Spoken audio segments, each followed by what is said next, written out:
Welcome back to the Clean Slate Video Club. I'm your host, Carson Phillips, here with D Daddy D Garza.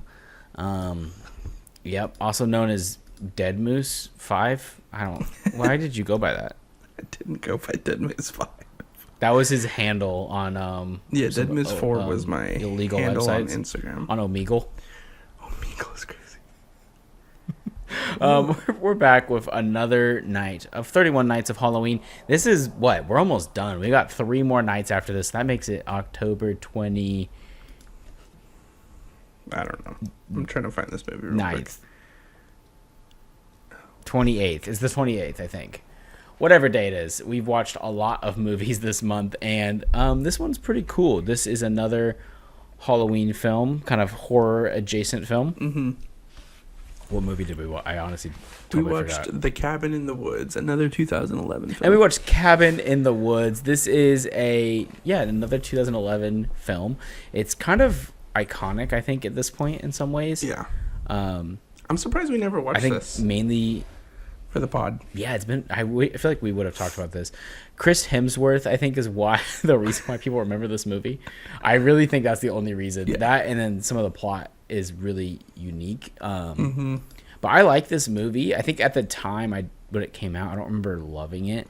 Yeah. But I think now that I've seen a lot more horror films and I get a lot more of the references, it's really fun. I really enjoyed this movie. But let's hear that log line. Sorry, I was looking at Drew Goddard, the director. He wrote The Martian. He hasn't done much. He's mostly a writer. Yeah. Okay. And the new one coming out with what's his name from the Gosling? Same writer, the same author of The Martian. Yeah. Mm-hmm. Gosling. Okay. What's that one called? Hail Mary. Hail Mary. Right. Yeah. That looks good. Okay. It looks awesome. A group of kids go to a remote cabin in the woods where their fate is unknowingly controlled by technicians as a part of the worldwide conspiracy where all horror movie cliches are revealed to be a part of an elaborate sacrifice ritual. Yeah, that's the movie. Yeah. They don't really keep the plot twist, so to speak, under wraps at all. I don't know if that was revealed in the trailers or not. I don't think it was, but yeah, it is. Yeah, it kind of starts out like your typical Friday the 13th, Evil Dead kind of vibe. Mm-hmm. And it's a lot of fun. But the thing you notice right away is these characters don't all fit in the trope that you're used to seeing them in. So, like, Chris Hemsworth is kind of, like, smart. He's not, like, actually the jock. But then once they get to the cabin, you can see they're being manipulated to act like these stereotypes. And it's a lot of fun. I think it cuts back between these elements of horror for the teens or college students and then kind of jumps into, like, this corporate environment that's almost more comedic. I think it's kind of funny. This movie's really more of a horror comedy in a lot of ways, but I enjoyed that aspect, the humor. I know Joss Whedon did write some of this. He's kind of a, fallen soldier of Hollywood, but I think his humor in this does work really well compared to some of his other films, and the characters are kind of likable, even though they are being forced into these dumb stereotypes. I actually really like this group of kids. Like, they're not just dumb jerks until they're forced to be. So that's always kind of a cool thing to see. It has some decent kills, some pretty violent ones at that. And then the very end of this movie, the last maybe 15-20 minutes is so over the top ridiculous, but also just it had to do that. The movie had to do it. And I'm so glad they did that. Yeah, me too. And it has actually a pretty clever plot too, and it almost feels like this is like a spiritually related to The Empty Man or something like that. Another H.P. Lovecraft-ish thing going on, but it's a cool movie. What do you think about it? Yeah, I watched this movie once when I was a teenager, and I didn't really get it. I wasn't into it, but it's actually pretty smart, as you were saying. I felt like it was a little bit too on the nose in some of the writing. Fair enough. But overall, I loved what you said. Is it plays into these, like, it almost does reverse tropes. Like, right, the pothead is like the smart guy, and nobody believes him, but he's like right about everything, and he ends up kind of being a hero at the end of it, and sort of.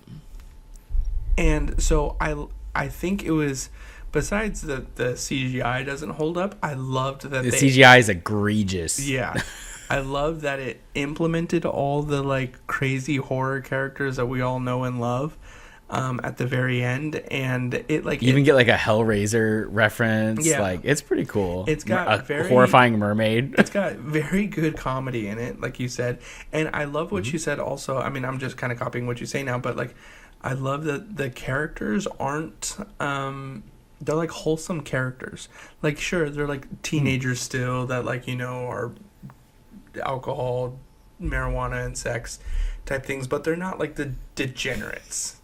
Like yeah, they're like normal people, right? That we often see, and they all kind of still work together, like we see in a lot of horror movies. People abandon each other and whatnot.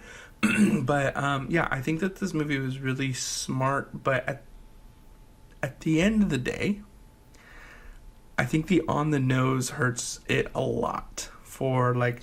That's fair. The way that they do things. And it's almost like they knew that they had a good movie here, that it was like a little bit cocky of a movie. I don't know why I get that kind of vibe from it, but it was just like... It's kind of Joss Whedon's writing style, I think. Yeah. I think he's a cocky writer and like maybe self-inputs a little too much. So, yeah, I think it was a really smart movie. I think it could have maybe done better in terms of like our big reveal, but I think the way that they fixed it was at the end of the movie, it ends up the way that you want to see it. Is like you don't want the thing to, you don't want the end of the day to be saved, and it's not. And you get to see this really cool thing at the end of the movie that I was like, damn, that was cool. So it's a great ending, and you're 100% right though. Like the movie wants you to know how well it knows horror films. Yeah. And that's my wife and I, Alyssa, we were talking about that, and I was like, this movie feels like the most pretentious like horror fan is like, oh, look at this obscure reference that no one's going to get except for me. It does, you can kind of feel that energy coming through, which can be fun, but it's a little over the top sometimes. Yeah. For sure. Yeah. But I think it plays on a lot of good horror elements. Like at first you feel like this movie is kind of like Hills of Eyes or Texas Chainsaw Massacre. It's got this like fun, exciting road trip that's going to happen. You know, obviously it's not going to go right. And it sets the scene for a really good movie. And I like that they did that. And again, kind of to your point, they know every aspect of horror movie in this movie, and they play on it, and it's fun. It's a fun movie. Yeah, but it's not my favorite. I love when the dude calls. The like creepy dude calls and they put him on speaker. That whole bit, I don't know, that was funny to me. Oh yes. The guy who's like the gas station owner, and he's like, "This is serious. They didn't do this thing," and they're all just making fun of him because he takes his role like super seriously or whatever. Yeah, exactly. No, it's a really good movie. It's not my favorite. I don't know if I would like want to watch this again. It's almost like a good one-time watch. Might be a fun group watch. Maybe, yeah. I feel like a group watch, you can get away with a lot of different movies. If this is the end of your like Halloween binge, I think this is a good end of like a marathon. Yeah, kind of like a mashup of like everything and scary, and then Chris Hemsworth. Yeah. Also, Chris Hemsworth is so hot. This has I watched Until Dawn recently, and it made me think of that movie, which was an awful movie. Until Dawn. Yeah, we didn't watch it for the podcast. Okay, I was thinking Red Dawn, which also has Chris Hemsworth in it. No, that's a great movie. Not a great movie. Horrible remake. But yeah, Until Dawn is like what this movie did like properly, I feel like, and then Until Dawn doesn't work. But that's another conversation. Isn't Until Dawn? You should watch it. Until Dawn a video game? Yeah, it was a video game adaptation, but they changed the way the video game works. It's so stupid. Really? Okay. Anyways. Anyway, yeah, guys, this movie is on Hulu. Go check it out. It's really good watch. I think out of 5, I'm probably giving this a 4, maybe 3.5. It's a good movie. Yeah, I think it's just fun. I would agree. How scared would you be in this? I was situation? gonna say we missed this on the last like 2 or 3 episodes. I would be absolutely horrified if all of this was happening. Like, what is it? Halloween Town's not scary. Kill List is like, okay, sure, scary. If I was in Kill List, Empty Man. I'd be we sad. Missed that one on Empty Man. Empty Man is scary. I wouldn't be scared. I'd be like, sick. I'm the Empty Man, dog. Honestly, yeah. Okay, for this, I'm giving this about a 9 out of 10. Yeah, this is peak terror. Like everything's happening. Unless I'm one of the workers, then I wouldn't be scared. I'd be like complacent. Except for all the workers die. Technically, everybody dies. Everybody in the entire world. Technically, the whole world. Spoiler alerts. Anyway. All right, guys. Well, we only have two movies left before our finale. 3. Well, 2 movies left before our finale.